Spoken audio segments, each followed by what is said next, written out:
Welcome to the Montgomery County Commission meeting for November 30th, the last day of November, 1:30. Madam Clerk. Commissioner Rice? Here. Commissioner Dodge? Here. Commissioner Liberman? Stand for the pledge. I pledge allegiance to the flag of the United States of America and to the republic for which it stands, one nation, under God, indivisible, with liberty and justice for all. County Engineer. Good afternoon, Commissioners, Administrator, yes, ladies and gentlemen. Okay, we have several resolutions today.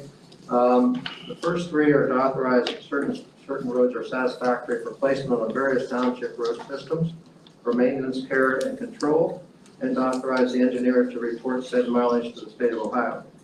These are old streets that have been there for a while, and we're picking them up from the LBRS system to add to the road system. So you'll probably seeing a few more things. So Okay. cleaning up the record. The first is Resolution 21-1447, Pawtucket Street in Jefferson Township. 21-1448 is Cherry Street in Germantown Township. And 1449 is Ula Street in Butler Township. Then we have a couple resolutions to revise prima facie speed limits in accordance with section 4511.21 of the Ohio Revised Code. 1450 is Westbrook Road from Brookville Corporation line 1,267 feet east of Albert Road to the Brookville Corporation line 3,062 feet east of Albert Road in Perry Township. And the next is 1451, also on Westbrook Road, from the easternmost Brookville Corporation line, 325 feet west of Brookwood Drive to Hackathon Road in Perry Township. I move for approval. Second. All those in favor? Aye. Aye. County Sheriff. Oh, wait a minute, just a minute, before we move on. Did you have something to talk about the 3rd Street Bridge? Sure, this is the appropriate time. Yes, we will be actually opening the 3rd Street Bridge, the Peace Bridge to traffic this Thursday morning, December 2nd at 9:00 a.m.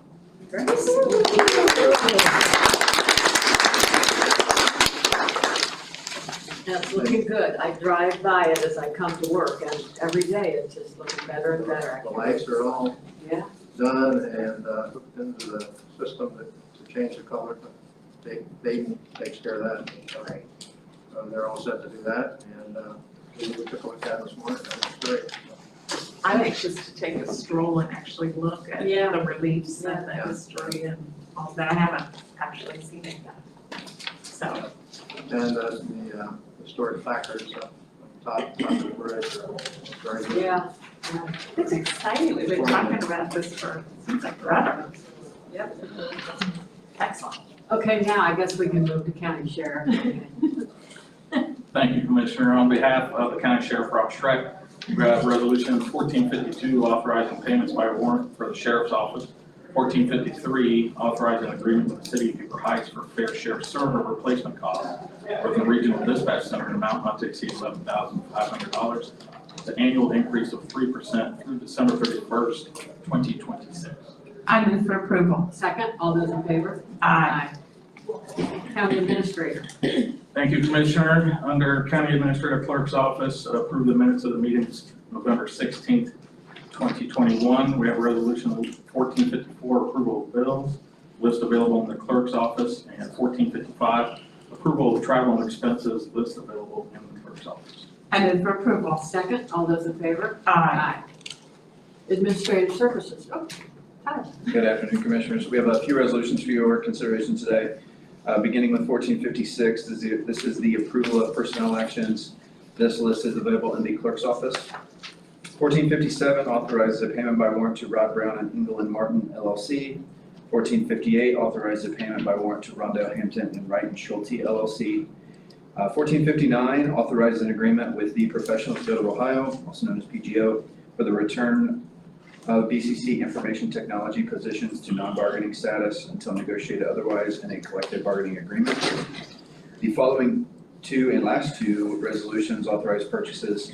The first is 1460 with Otis Elevator Company for hardware and installation services for the elevator modernization project at the Regional Dispatch Center for the Facilities Management Department in an amount of not to exceed $526,554. And last is 1461 with Upland Software Incorporated for the annual renewal of Office School software and concurrent licenses and file-bound maintenance services for the Environmental Services Department in an amount not to exceed $3,823.98 through December 31st of 2022.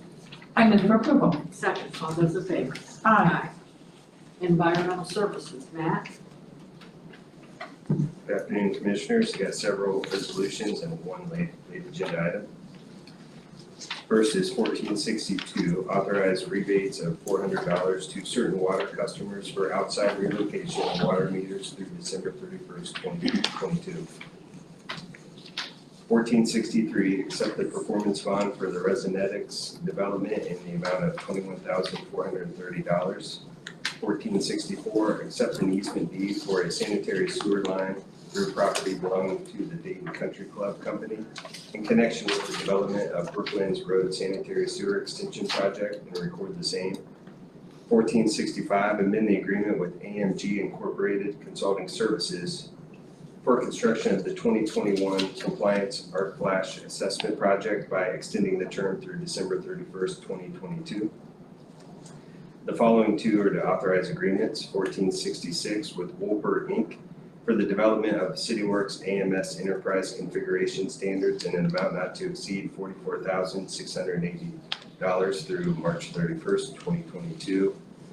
1467 with Outdoor Enterprises LLC for construction of the Erosion Control Phase 2, Site 7 and 11 project at their lowest and best bid of $469,958 through September 30th, 2022. The last one is Resolution 1486, apply for, accept, and enter into a water pollution control loan fund agreement for construction of the sanitary conveyance treatment improvements, Western Regional, known as the SMART project. I move for approval. Second. All those in favor? Aye. Aye. OMB, John. Hi, good afternoon. We have 9 resolutions for your consideration, all of them in the 2021 budget. 1468, authorized appropriation amendments. 1469, authorized additional appropriations. 1470, authorized cash transfers. 1471, authorized appropriation decreases. 1472, authorized appropriation amendments by transfer that result from the 2021 year-end closeout proceedings. 1473, authorize additional appropriations that result from the 2021 year-end closeout proceedings. 1474, authorize cash transfers that result from the 2021 year-end closeout proceedings. 1475, authorize appropriation decreases that result from the 2021 year-end closeout proceedings. And 1476, authorize appropriation amendments from general fund contingencies that result from the 2021 year-end closeout proceedings. I move for approval. Second. All those in favor? Aye. Aye. Human Services, Tom. Good afternoon. I have a few actions this afternoon. The first is under Human Services Planning and Development. 1477 is to accept a grant from the United States Department of Housing and Urban Development for the Continuum of Care Coordinated Entry System in the amount of $334,224. Then under the Department of Job and Family Services, there are 2 resolutions. 1478 will assign authority to the county administrator to act as the Board of County Commissioners designee for approving inter-county adjustments of allocated funds for calendar year 2022. And 1479 will authorize the Department of Job and Family Services Family Assistance Division to transfer kinship caregiver funds to the Children's Services Division for calendar year 2022. I move for approval. Second. All those in favor? Aye. Business Services. Thank you, Commissioner. For business services under workforce development, we have a 1480 authorizing an option to extend the agreement with West Care, Ohio, doing business as East End Community Services to provide job readiness, basic skills workshops for employable adults in an amount not to exceed $20,000 through December 31st, 2022. I move for approval. Second, all those in favor? Aye. Under County Commissioners, 21-1481, reappoint Diane Walsh to the Workforce Investment Board for a term ending December 31st, 2024. 21-1482, appoint Greg West to serve on the Alcohol, Drug Addiction, and Mental Health Services Board until an unexpired term through June 30th, 2023. 21-1483, accept and approve the annexation of 2.308 acres, more or less, from Butler Township, Ohio to the city of Union, Ohio, utilizing the special procedure expedited type 2 annexation in accordance with section 709.023 of the Ohio Revised Code. The next one is to designate the Health Commissioner of Public Health, Dayton and Montgomery County, to establish committee as authorized by House Bill 110, 21-1484, the Montgomery County Drug Overdose Fatality Review Committee, and 21-1485, the Montgomery County Suicide Fatality Review Committee. I move for approval. Second, all those in favor? Aye. Do you have any comments by citizens?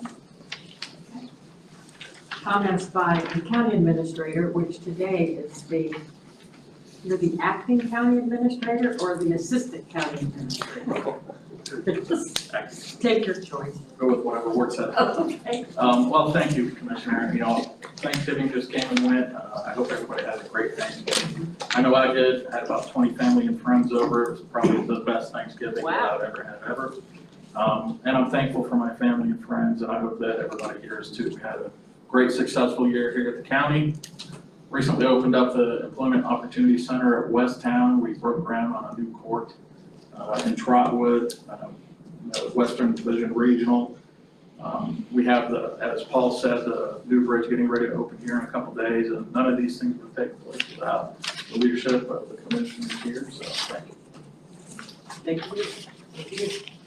Before I make my comments, I want to congratulate this lady sitting next to me, the County Commissioner Carolyn Rice, who graduated from Leadership Ohio just last week. Yep. So congratulations. I know that you worked very hard, and it's an honor, so Oh, congratulations. that's so kind of you. Yes, it was a wonderful experience. Got to learn all about the issues that we face every day, but they are no surprise to any of us. They are across our state, if not the nation, and some of them across the world.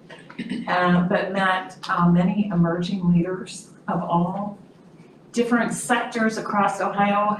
There was 37 of us that made it to the end.